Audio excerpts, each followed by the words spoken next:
केंद्रीय कर्मचारियों और पेंशन भोगियों के लिए एक अच्छी खबर है। 8वां वेतन आयोग न सिर्फ सैलरी और पेंशन में बढ़ोतरी की उम्मीद लेकर आया है, बल्कि केंद्रीय सरकार स्वास्थ्य योजना सीजीएचएस को एक नई बीमा आधारित योजना से बदलने की चर्चा भी अब जोरों पर है।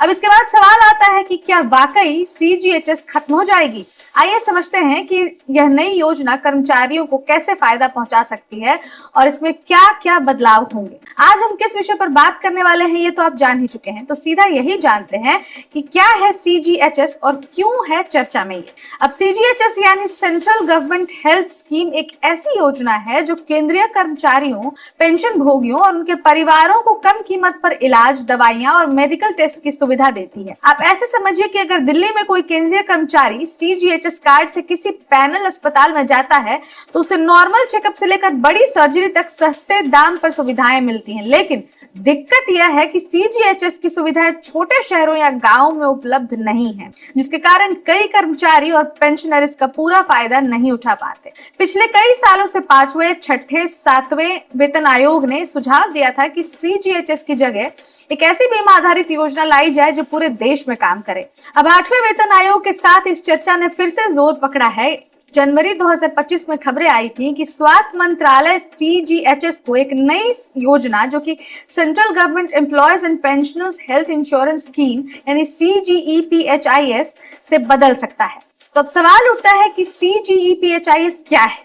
ये एक नई बीमा आधारित हेल्थ स्कीम है जिसे IRDAI यानी भारतीय बीमा विनियामक प्राधिकरण द्वारा रजिस्टर्ड बीमा कंपनियों के जरिए चलाने की योजना है। आपको सिंपल शब्दों में समझाते हैं। अब मान लीजिए आप एक केंद्रीय कर्मचारी हैं और आपके शहर में सीजीएचएस का कोई अस्पताल ही नहीं है। अभी आपको इलाज के लिए या तो बड़े शहर जाना पड़ता है या फिर अपनी जेब से खर्च करना पड़ता है। लेकिन CGEPHIS के तहत आप किसी भी प्राइवेट अस्पताल में कैशलेस इलाज करा सकते हैं, जैसे आजकल निजी बीमा कंपनियां ऑफर करती हैं। सीजीएचएस में पहले से हुए बदलाव में 7वें वेतन आयोग के दौरान सीजीएचएस को और बेहतर बनाने के लिए कई कदम उठाए गए थे। इसमें माई सीजीएचएस ऐप और HMIS पोर्टल के जरिए कर्मचारी अब घर बैठे अपॉइंटमेंट बुक कर सकते हैं, ई कार्ड डाउनलोड कर सकते हैं और मेडिकल उपकरणों जैसे CPAP, BIPAP के 5 दिन में मंजूरी पा सकते हैं। आसान रेफरल और यानी कि सरकारी अस्पतालों में बिना रेफरल के इलाज और निजी अस्पतालों में 1 रेफरल पर 3 विशेषज्ञों से परामर्श की सुविधा दी गई। ये बदलाव सीजीएचएस को पहले से ज्यादा पारदर्शी और यूजर फ्रेंडली बनाते हैं, लेकिन इसकी लिमिटेड रीच की समस्या अभी भी बरकरार है। तो अब सवाल उठता है कि क्या सीजीएचएस वाकई खत्म होगी? अब 8वें वेतन आयोग की घोषणा जनवरी 2025 में हो चुकी है, लेकिन इसके नियम, कायदों और अध्यक्ष की नियुक्ति अभी बाकी। रिपोर्ट्स के मुताबिक स्वास्थ्य मंत्रालय सीजीएचएस को CGEPHIS से बदलने पर विचार कर रहा है।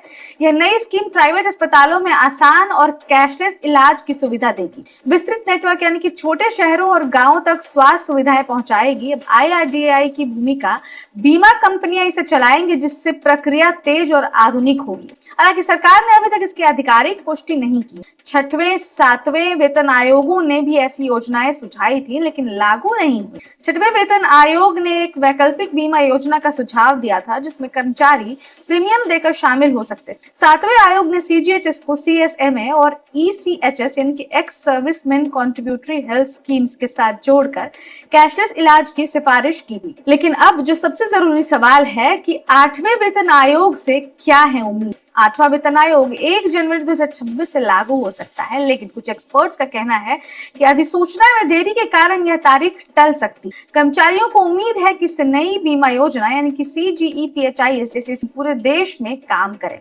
आखिर में अब फिटमेंट फैक्टर भी समझ लेते हैं, जो कि बहुत इंपॉर्टेंट होता है सारे वेतनमान के लिए। 6ठे, 7वें या 8वें ये फिटमेंट फैक्टर से ही डिसाइड होता है। 7वें आयोग का फिटमेंट फैक्टर 2.57 था और अब 2.86 की उम्मीद है। इससे न्यूनतम सैलरी 18,000 से बढ़कर 51,480 और पेंशन 9,000 से बढ़कर 25,740 हो सकती। 8वां वेतन आयोग अगर CGEPHIS को मंजूरी देता है तो यह 50 लाख कर्मचारियों और 65 लाख पेंशनरों के लिए बड़ी राहत होगी। लेकिन आधिकारिक अधिसूचना और सिफारिशों का इंतजार है। अब इस खबर में इतना ही, लेकिन इस पर जो भी अपडेट्स आएंगे उन्हें हम आपसे जरूर शेयर करेंगे। लेकिन आप कमेंट करके जरूर बताएं कि 8वें वेतन आयोग से आपको क्या क्या उम्मीदें हैं, आप क्या कुछ एक्सपेक्ट कर रहे हैं। धन्यवाद।